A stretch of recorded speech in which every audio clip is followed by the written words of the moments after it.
अभिवादये अहमस्मि लता। अत्र भवतां स्वागतम् एतस्मिन् डीडी न्यूज़ वार्ता प्रसारणे। अथ प्रमुखाः वार्ताः।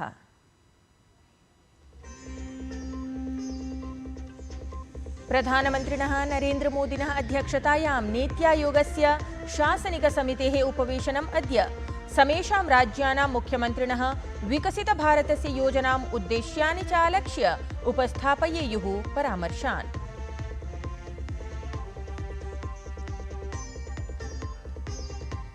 पाकिस्तान देशस्य मिथ्यात्वं सर्वसमक्षम् उपस्थापयितुं शशि थरूर बैजयंत पांडा इत्यनयोः नेतृत्वे प्रतिनिधिमण्डलद्वयस्य प्रस्थानम्।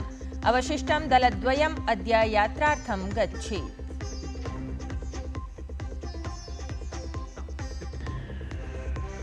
भारतेन संयुक्तराष्ट्रसुरक्षापरिषदि पुनरेकवारं पाकिस्तानं कट्वालोचितम्। उक्तं पाकिस्तान पार्श्वे जनानां सुरक्षा विषये विचारोपस्थापनपरः अधिकारः नैव अस्ति।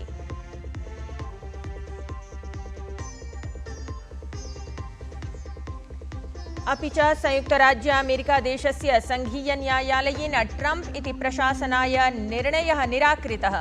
हार्वर्ड विश्वविद्यालये विदेशी छात्राणां प्रवेशनिषेधनिर्णये प्रवर्तितः प्रतिबन्धः।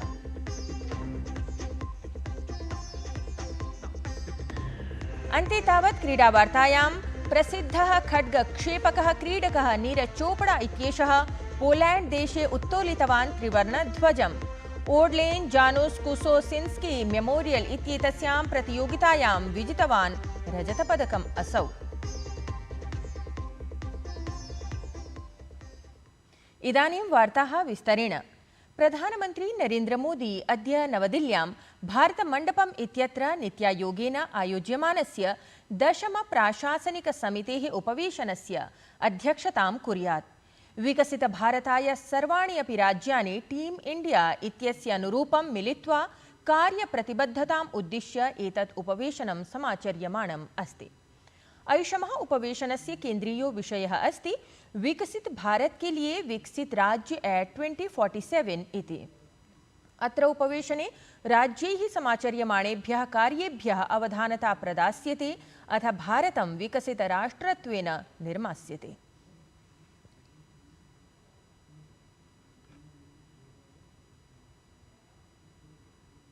प्रधानमन्त्री नरेन्द्र मोदी ह्यः नवदिल्ल्यां rising north east investors summit इत्याख्यस्य शिखरसम्मेलनस्य उद्घाटनं कृतवान्। शिखरसम्मेलनस्य एतस्य उद्देश्यं पूर्वोत्तरदिग्वर्ति भारतस्य अवसराणां भूमिरूपेण प्रकाशनं, वैश्विकस्य गृहगतस्य च निवेशस्य कृते आकर्षणं, प्रमुखहितधारकाणां निवेशकानां नीतिनिर्मातृवर्गस्य च एकस्मिन् मञ्चे समानयनम् इति। अत्र अवसरे प्रधानमन्त्री नरेन्द्र मोदी उक्तवान् यत् विकसितभारतस्य निर्माणार्थं पूर्वभारतस्य विकासः अतीव महत्त्वपूर्णः अस्ति। पूर्वोत्तरदिग्वर्ति भारतं महत्त्वपूर्णः भागः इति असौ वर्णितवान्। प्रधानमन्त्री अवदत् यत् अस्माकं कृते EST इत्यस्य अर्थः केवलं दिशा न, प्रत्युत ईस्ट इत्यस्य अर्थः empowered act strength and straight form इति अस्ति, ट्रांसफॉर्म इति अस्ति। तेन उक्तं यत् राइजिंग नॉर्थ ईस्ट इति केवलं निवेशकानां शिखरसम्मेलनं न, अपितु एकम् अभियानम् अस्ति। राइजिंग नॉर्थ ईस्ट सिर्फ इन्वेस्टर समिट नहीं है, यह एक मूवमेंट है, एक कॉल टू एक्शन है। भारत का भविष्य नॉर्थ ईस्ट के उज्जवल भविष्य ही नई ऊंचाई पर पहुंचेगा।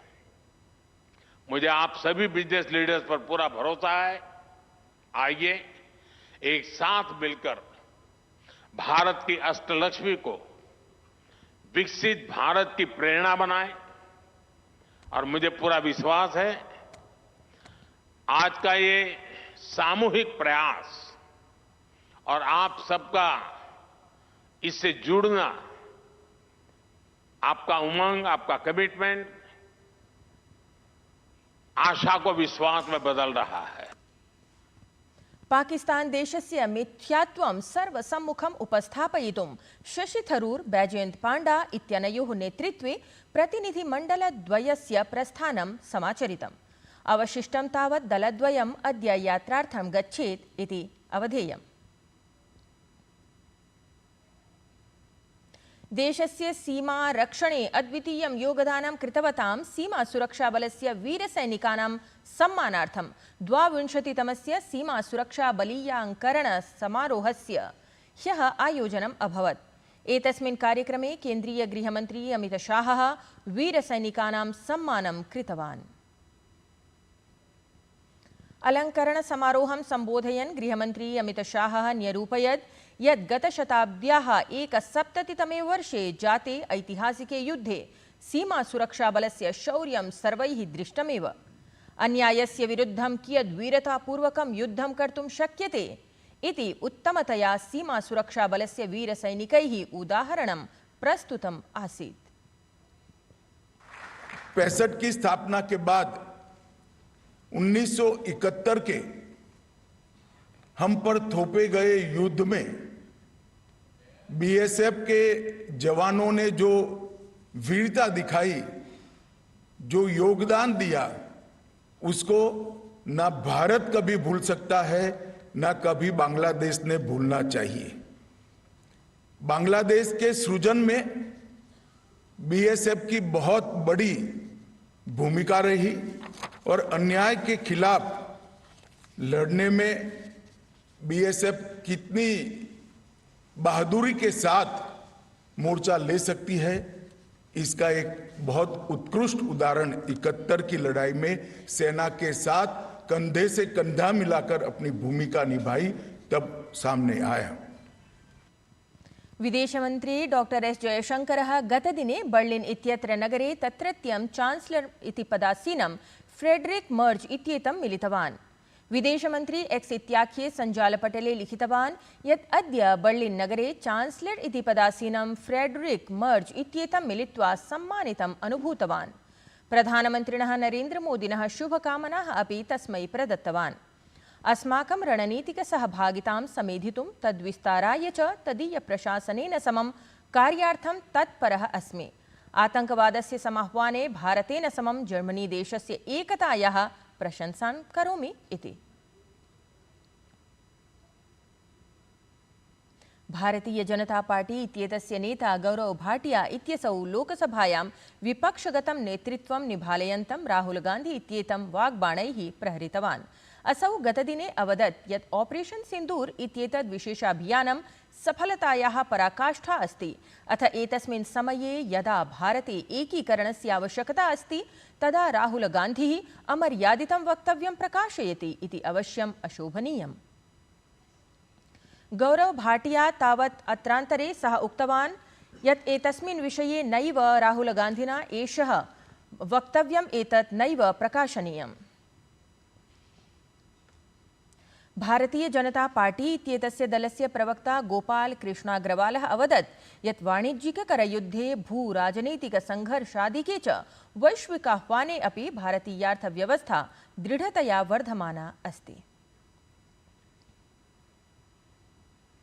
भारतेन संयुक्तराष्ट्रसुरक्षापरिषदि पुनरेकवारं पाकिस्तानं कट्वालोचितम्।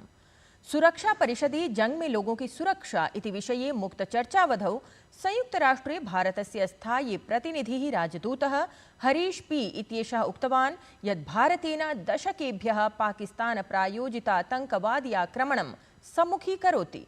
अतः पाकिस्तान पार्श्वे जनानां सुरक्षा विषये विचारोपस्थापनपरः अधिकारः नैव अस्ति।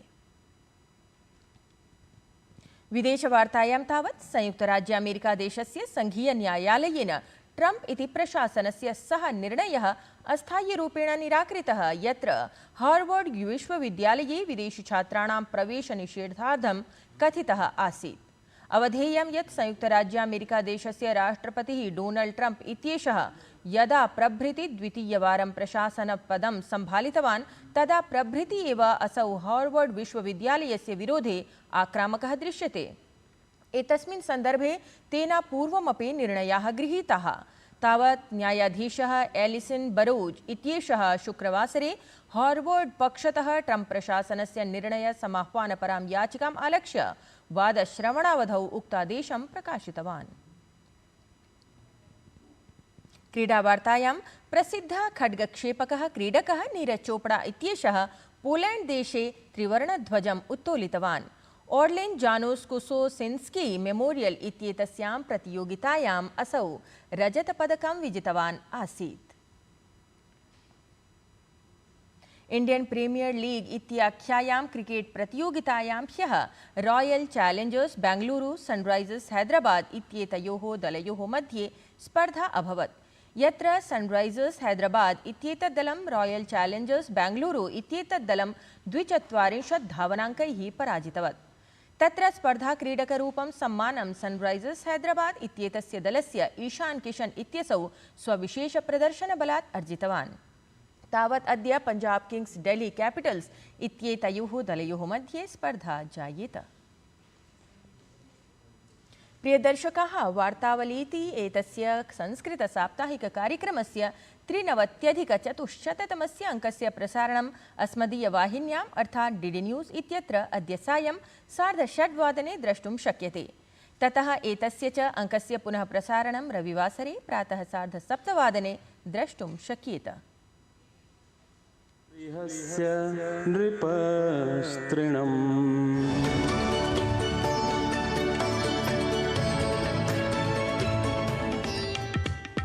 सेनयोरुभयोर्मध्ये रथं स्थापयामेच्युत। बिल्कुल उसमें तो गीतावाक्यमिदं तु चित्ते खलु विश्वासः पूर्णो हि विश्वासः संसिद्धास्य मनय एकदा। एतद्वार्ता संस्करणम् अधुना सम्पद्यते। अभिनववार्ताभिः सह पुनः उपस्थास्यामः। तावत् मङ्गलं भूयात्।